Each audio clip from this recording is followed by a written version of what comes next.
Welcome back, everybody. I'm Jill Hicks, the founder of JH Consulting, and today's topic is, are you struggling to promote yourself to college coaches? This is actually very challenging for some, especially gymnasts, I have seen, because they're often a little bit more shy and sometimes a little bit more quiet about their accomplishments.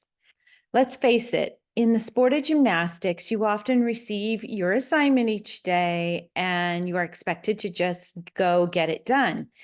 Gyms are really crazy, meaning lots of kids running around, and the noise volume is really high. So you don't really see in many gyms where gymnasts are actually saying a whole lot out loud, because if everybody did that in the gym, because it's a contained space, it would be craziness.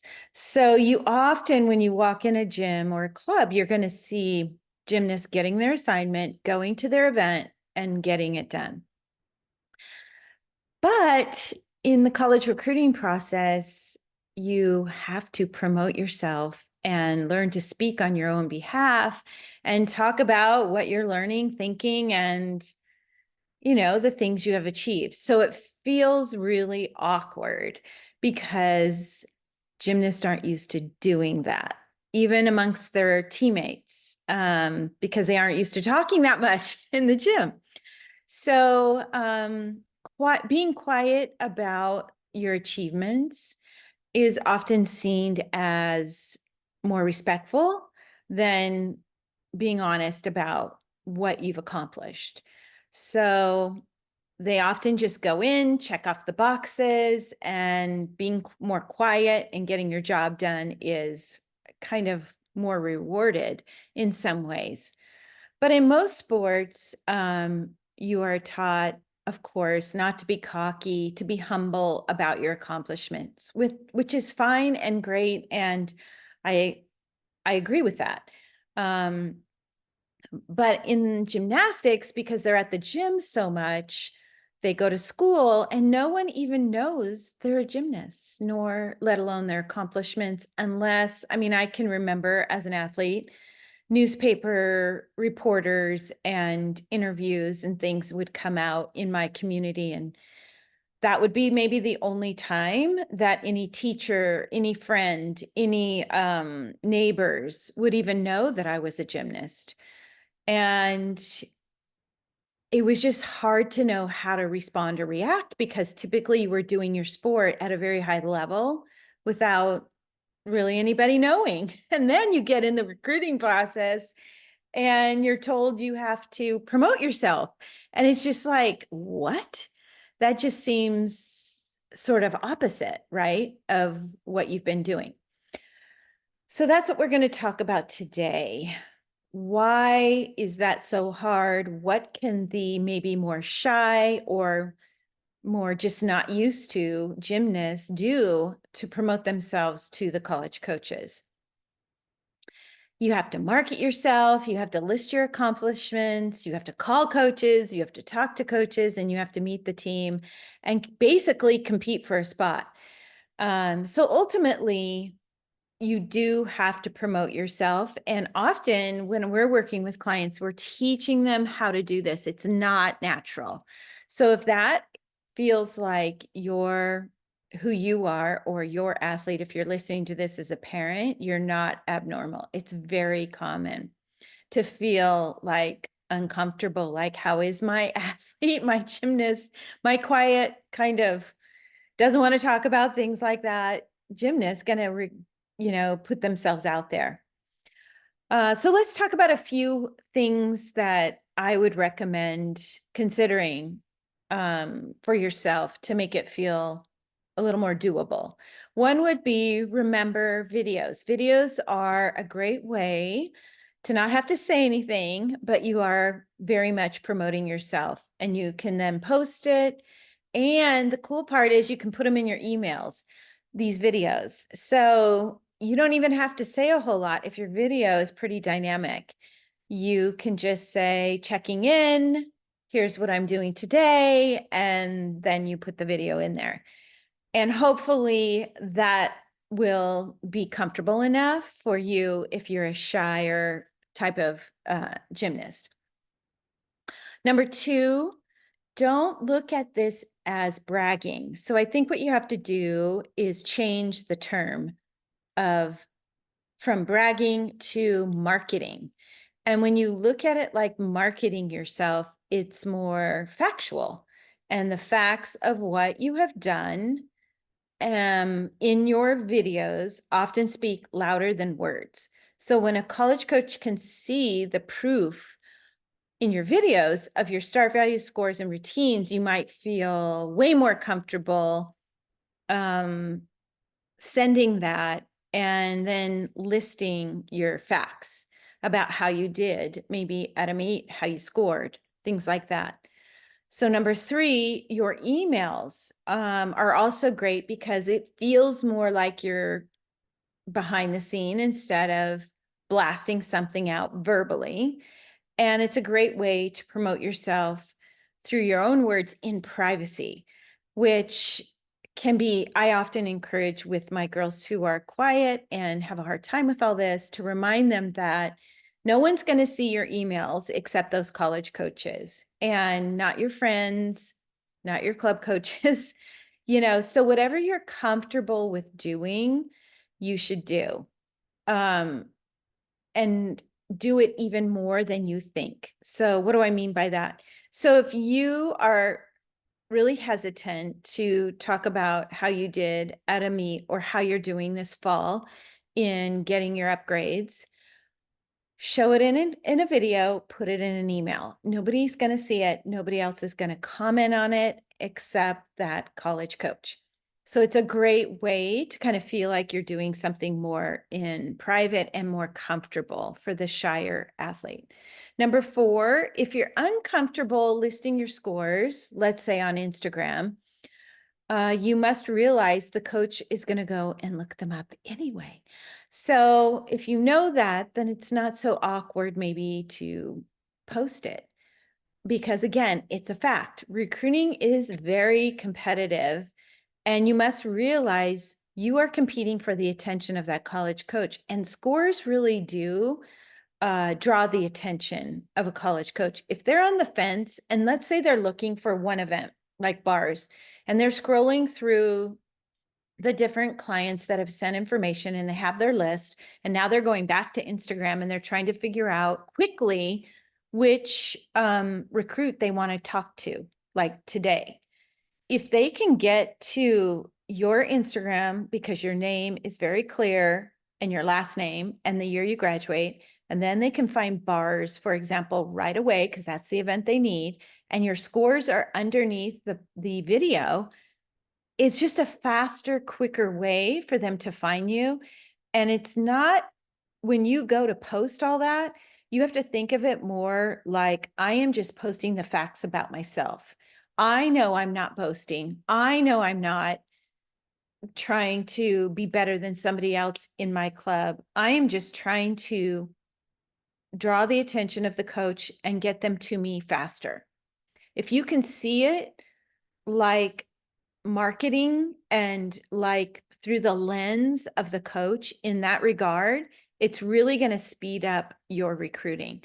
But if they have to go find your scores, which they will, and they have to find your best bars, videos, and they're hard to sometimes find depending on how you've loaded them, then they just might go to somebody who they can find faster, who might be about as equal as you are on that event. So you have to think of it more in terms of those types of things as to why you're doing this. It's not about bragging.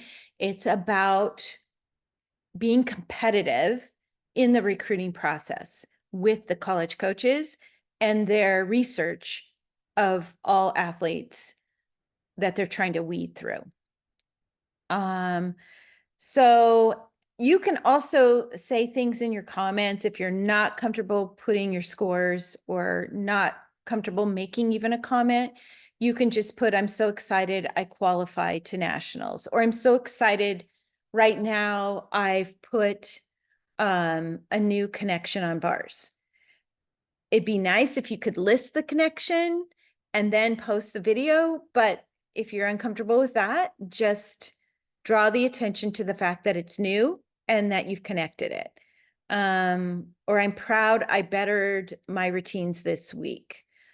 And then number 5, have someone you trust look at your emails. If you're really struggling with what to write in your emails, feeling like you can't really come out of your shell, talk about your accomplishments in detail, it feels awkward for you, have somebody you trust, whether it's your parent, maybe a sibling, maybe your club coach, somebody you feel like isn't going to, make you feel embarrassed. Look over your email after you write it and then add some, some punch to your sentences and just say, look, I'm not good at this. I need somebody to look it over and then spice it up a little bit because it's just not my personality to know how to do that. That's a great way. I know as an advisor, that's what I do for a lot of my clients as well. But in review, basically promoting yourself is not a bad thing. It is just a part of recruiting. Of course, your skills, your scores, and your start values are going to speak very loudly of yourself. If you have struggled a bit and feel that your videos maybe aren't portraying, who you really are, you're going to have to be ready to speak on your own behalf. That's another concern I have with shyer, quieter girls who aren't as comfortable promoting themselves. So it's really important that you make a list and write it down, bring it with you when you're being recruited, of things you will be comfortable with saying. Instead of you're trying to come up with things off the top of your head when you're sitting in front of college coaches or on the phone. I think it's a lot easier to promote yourself to a college coach when you can make a list and write it out on how you would like to word it so that when you say it, you feel completely comfortable. Here are 4 last tips that I'd like you also to consider. 1, if you are professional and you are confident in a good way, it's going to come across really well.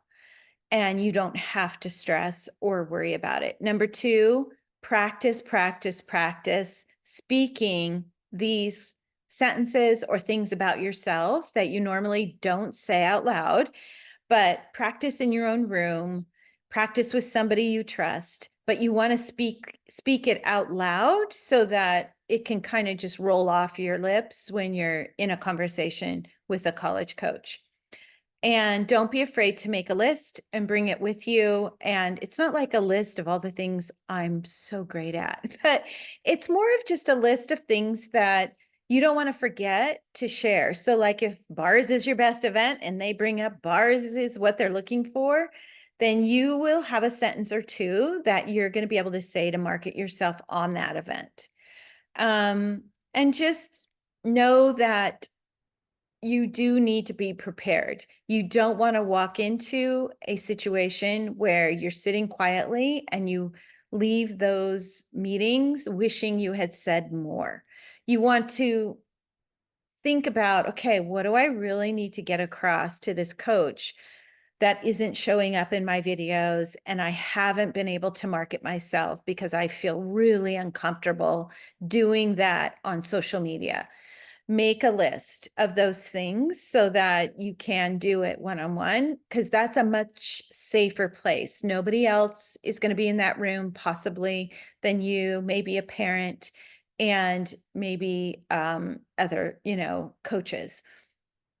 And parents, I just want to remind you that when you speak on your athlete's behalf on what they should be speaking on in terms of marketing themselves, it just comes across usually not a great idea. So it's better to spend some time with your athlete, helping them to understand what they should say and making a list and having them do it, even if it comes across a little bit slower, a little bit more awkward, a little bit shyer than you as a parent doing it. So just be mindful of that, because most coaches When they hear it from a parent, they're not gonna really believe it the same way as when it comes across with the actual athlete or on their videos. Because everybody loves their children, everybody wants them, to be successful, and so the first thing a college coach is gonna do is think, I'll have to go back and look at some of those scores and evaluate that for myself. It's just natural for a coach to not see it come across the same way when a parent is doing it. They're just, it's just not as powerful. Let's put it that way. So, but if you're casually having a dinner or walking through campus as a parent with the coach and your athlete, and the right topic comes up and you can say it in such a way, market your child to that coach in such a way that comes across accurately, um, and not self-promoting in a weird way. That's totally fine, but just be mindful of that as far as marketing goes. All right. I'm Jill Hicks. This is College Recruiting with Jill Hicks. I'm the founder of JH Consulting, past college coach, and here to enhance college recruiting and give you tips every week. So thanks for joining me here and also on YouTube.